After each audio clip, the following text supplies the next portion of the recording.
Start with Kirsten down in the front, and then we'll stay in the front row. Dave, when Teoscar was talking to the media this afternoon, he shared how going back to that Atlanta series when the news that Tyler Glasnow was going to be done for the rest of the year, just how the conversation you all had as a group, how it kind of changed the mindset of this group. How did you see that play out, and how has that put you all in a situation now to be one win away from the World Series? Yeah, it was just, I just wanted to get the guys together. I'm not a big meeting guy. I just felt that at that point in time, I think we had lost two straight to the Braves. You know, we got news that Tyler was going to be done for the year, and I just got a feeling that there was some kind of a little woe is me, and that's just not who we are. I knew Walker was throwing that night and felt that, you know, for us to win 11 games in October, we need him. So I wanted a little bit to, you know, have that meeting with him on the mound that night and challenge him a little bit. And I just kind of, the message basically was, I can't believe in more than them than they believe in each other. You know, they got to believe in themselves, right? And I just felt that we have enough talent in the room to do that. So I just wanted to kind of bring that to light. But it was, the most important thing is that those guys responded, you know, amongst themselves. Now be one win away from the World Series. What does that mean to you personally? It's been a fun ride. I love how we're going about things collectively. You know, there's a great focus with our guys, a hunger, and a real good compete and fight, and so that's been fun. And so we still got some work to do. They're going to be, you know, their backs are against the walls right now, and so we know that. And so I just think that we got to go out there and keep playing good baseball. The Oscar was up here talking about how much it means to him to possibly make it to the World Series because he wasn't a part of that 2017 team actually playing. For you personally, after all so much talk over the offseason and stuff like that, for you to be one win away from getting back there? Yeah, I mean, I'm excited. I'm excited. I don't want to get too ahead of myself, but I think personally, I am just fortunate. I have a lot of great people around me, most importantly, the players, but I'm just very grateful to be here. I really am. So it's been a fun road, a tough road, a lot of work to be done. But, you know, there's a part of it, though, that you have to enjoy these moments. I think we all do, and I think we all get caught up in kind of the moment right now. But, you know, you have to enjoy it because this is part of the fun. So I'm enjoying it as much as I can. Crystal. Throughout all the lineup changes, you guys just continue to find those super big hits. Tommy was huge in that cleanup spot. He said he doesn't get a lot of opportunities like that. With Freddie coming back after a day of rest, what do you want to see from him in that spot? With Freddie, I think just keep being himself. I think that, you know, he's still trying to find his swing. I'm sure the ankle has a lot to do with it, but he's in there because I feel the at-bats are going to be quality at-bats, and he's going to give us everything he has. And I think with the rest of the guys, just keep taking good at-bats. I think you see it with Teo and Will, who are not really swinging well, but I think that their at-bat quality has been fantastic as far as the fight, which is, you know, spoiling pitches and getting to the next guy. So things like that matter. And so, you know, that's what I expect from our guys tonight. Go to the fourth row to David. Dave, you've been here before, obviously. What is it about closeout games that you have to approach a game like this? I think getting a lead is important. I say that because you put the onus on them to sort of exhaust all resources. And, you know, the sooner you can do that, the better it is. And so I just think it's applying pressure and trying to do that early. And the first step is, you know, putting pressure on Peterson and stress him early and, you know, make Carlos make a decision. Go to Bill in the second row on the middle. Hey, Doc, is this team playing as well as any team you've had here?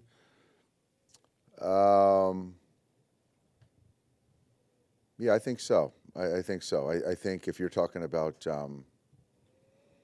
collective at bats, the pitching, all that stuff. It's hard to remember a team playing, better team baseball than we're playing right now. Yeah.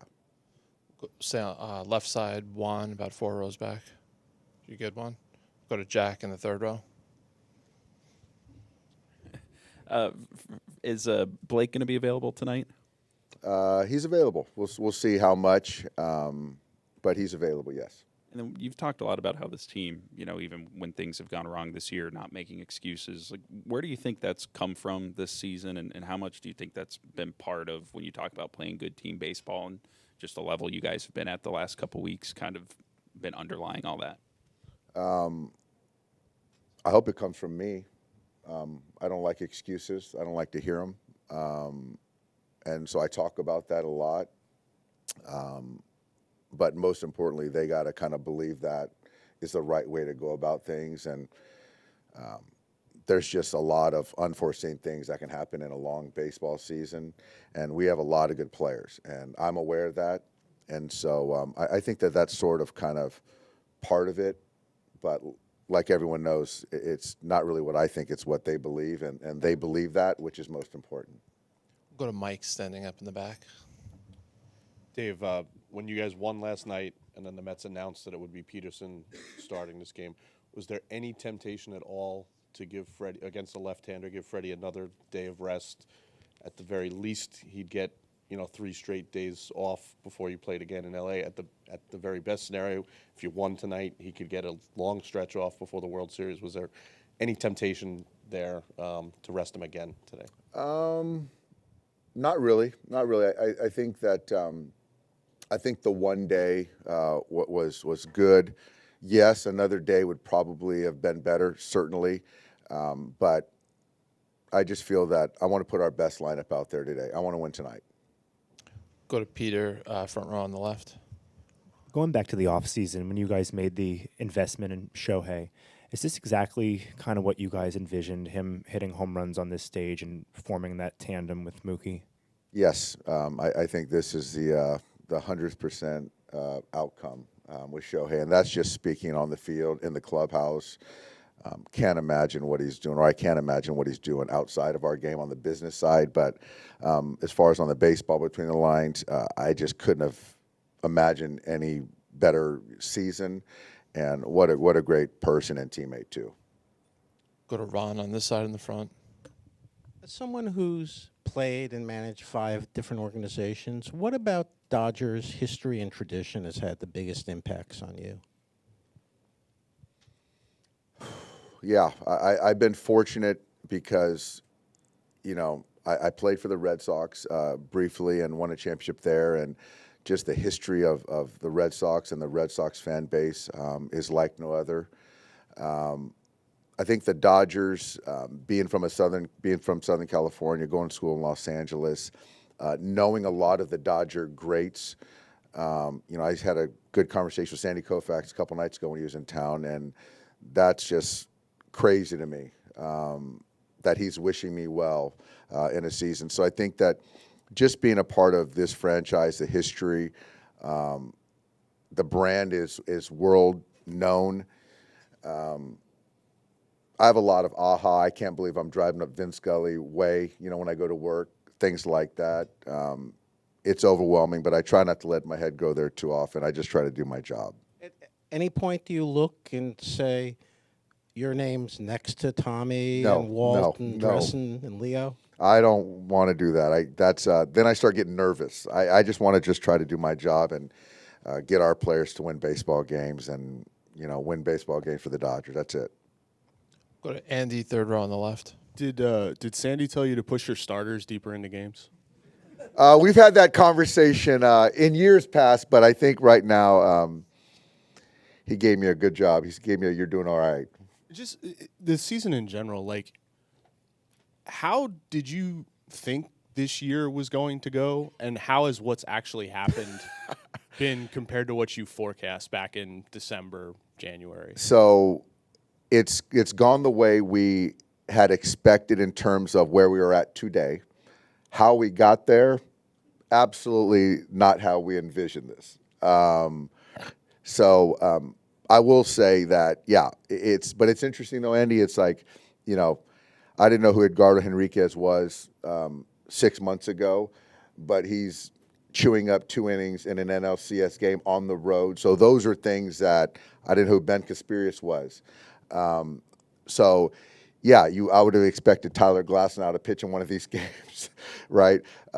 So it's different, but it's a credit to the organization and the resiliency that we have. It's really cool. But at the end of the day, we're in that same spot we had hoped, and we just got to keep winning. Take one more for Doc. We'll go to Shy in the back. Last row, sitting down.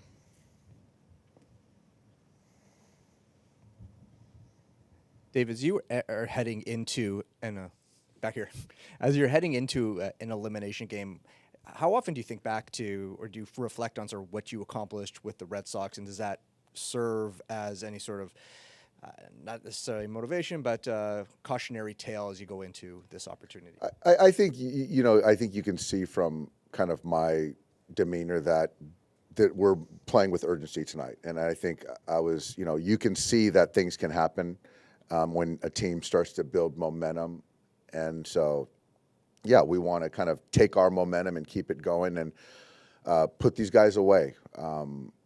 So, because of my past experiences, and fortunately, I was on the good side of the other thing. But yeah, I feel that. I understand that.